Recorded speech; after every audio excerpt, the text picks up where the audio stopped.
Olá, graça e paz da parte de Deus, nosso Pai, de nosso Senhor Jesus Cristo. Seja com você hoje a palavra do Talmidim, o passo a passo de Jesus de Adrien Kivit, tem um título chamado Descalço. Descalço. E o texto que de referência está em Mateus capítulo 10, versículo 9 e 10. Jesus dizendo para os seus discípulos: não levem nem ouro, nem prata, nem cobre em seus cintos, não levem nenhum saco de viagem, nem túnica extra, nem sandálias, nem bordões, pois o trabalhador é digno do seu sustento. O reino de Deus confronta abertamente a cultura do mérito, das relações comerciais e da ideia de conquista, não é? Ele apresenta uma ideia revolucionária, a gratuidade. O reino de Deus é a proposta de que as relações humanas sejam construídas a partir da gratuidade. Ao enviar seus discípulos para a estrada, Jesus os orienta a partirem completamente despojados, descalços inclusive, né? Para quem conhece ali o terreno da Palestina, é quase inconcebível que alguém pudesse perguntar: mas mestre, como vamos viver? Jesus explicou: vocês são trabalhadores e são dignos de receberem a provisão de cada dia, vocês a receberão daqueles que lhe oferecerem hospitalidade. O inconveniente é que aqueles homens estavam sendo enviados às cidades e às casas das pessoas sem levar consigo nada que despertasse a menor inclinação de hospitalidade. Os discípulos de Jesus não tinham nem ouro nem prata, não tinham aparência de posição nem status na sociedade. Tudo que tinham ao se apresentar era o despojamento. Daquela maneira, absolutamente vazios. Tudo o que eles podiam fazer, na verdade, esperavam que acontecesse, era despertar nas pessoas o espírito da gratuidade, né? Era despertar isso nas pessoas. Esta é a lógica do funcionamento do reino de Deus. Eu estou vazio e me apresento a você, e você, dependente de seu favor, eu não tenho nada a oferecer para preencher o seu vazio, mas você é chamado para me receber a si mesmo, ser um bom anfitrião, compartilhar comigo sua mesa. No encontro de seu vazio com meu vazio, pretendemos suprir um ao outro. De fato, esperamos que Deus venha nos suprir. Eu, Andarilho, ofereço a você a mensagem do reino de Deus, que recebi de graça e de graça lhe dou. Sabe? O reino de Deus é o que pode preencher o seu vazio. Quando você acolhe o reino de Deus que lhe é oferecido de graça, pela graça, justamente porque de graça, pela graça, me acolheu em sua casa, então se estabelece o milagre. As culturas do mérito, da conquista, do comércio são vencidas pela lógica da gratuidade do reino de Deus. O reino de Deus funciona assim. Vivemos do favor de Deus e compartilhamos esse favor uns para com os outros. Isso é muito mais do que a utopia, não é?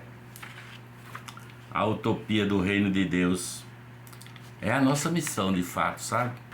É a nossa missão, isso aí. Continuando o Talmidim de Adrien, eu leio agora Mateus capítulo 10, versículos 9 e 10, né? Que é exatamente quando ele diz que não levem ouro nem prata, nem cobrem seus cintos, não levem nenhum saco de viagem, nem túnicas extra, nem sandálias, nem bordão, pois o trabalhador é digno do seu sustento. Sabe? É desse jeito que os talmidins de Jesus, Jesus os envia para anunciarem o reino de Deus, né?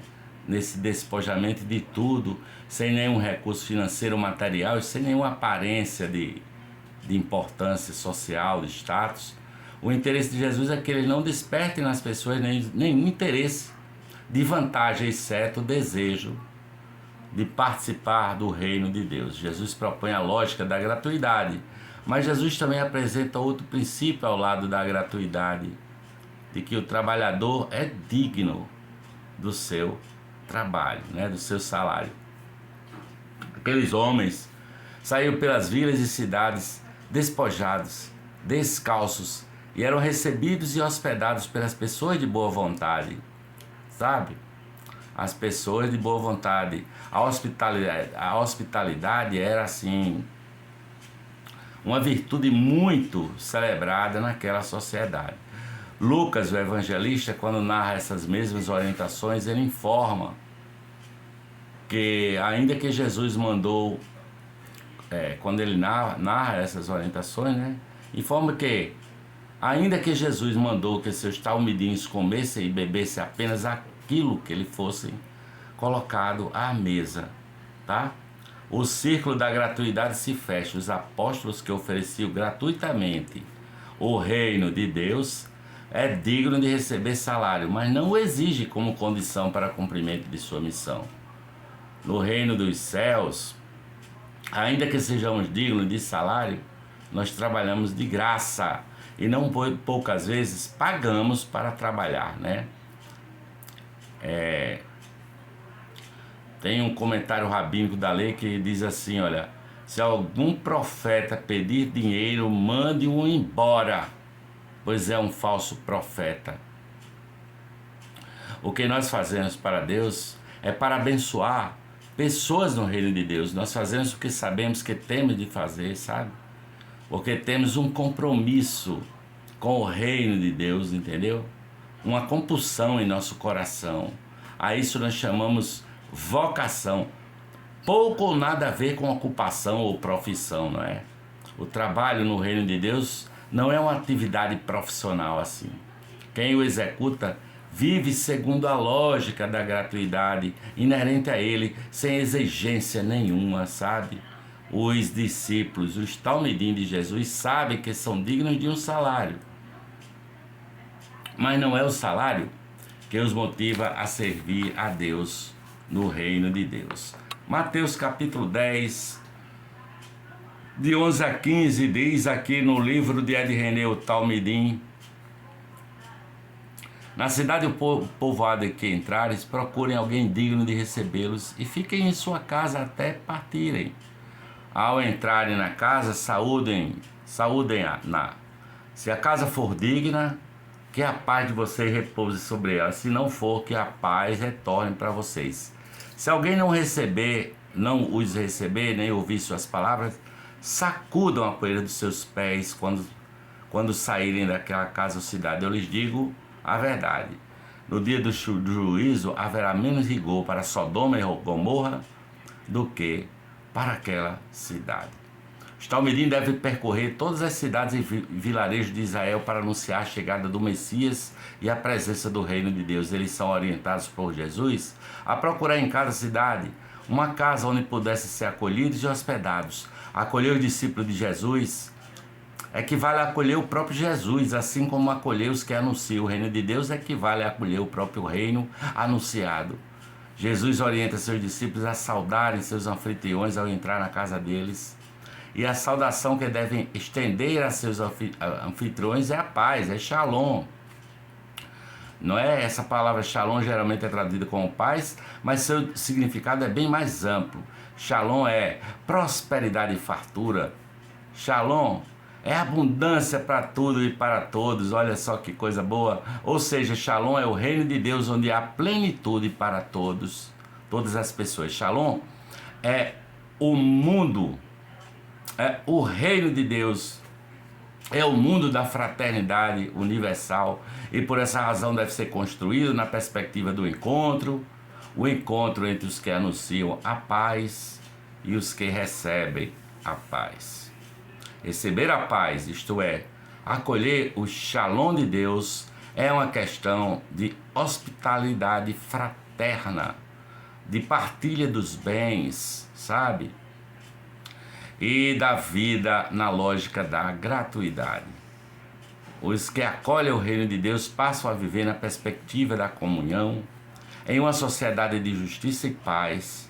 Fazendo referência ao profeta Ezequiel, Jesus diz a seus talmidim que, no caso de serem rejeitados, devem sacudir a poeira, entre aspas, dos pés, anunciando que Deus julgará com mais rigor do que fez com Sodoma e Gomorra todos aqueles que viverem em oposição ao seu reino, isso é, viverem comprometidos com a injustiça, com a indiferença para com o próximo, sabe?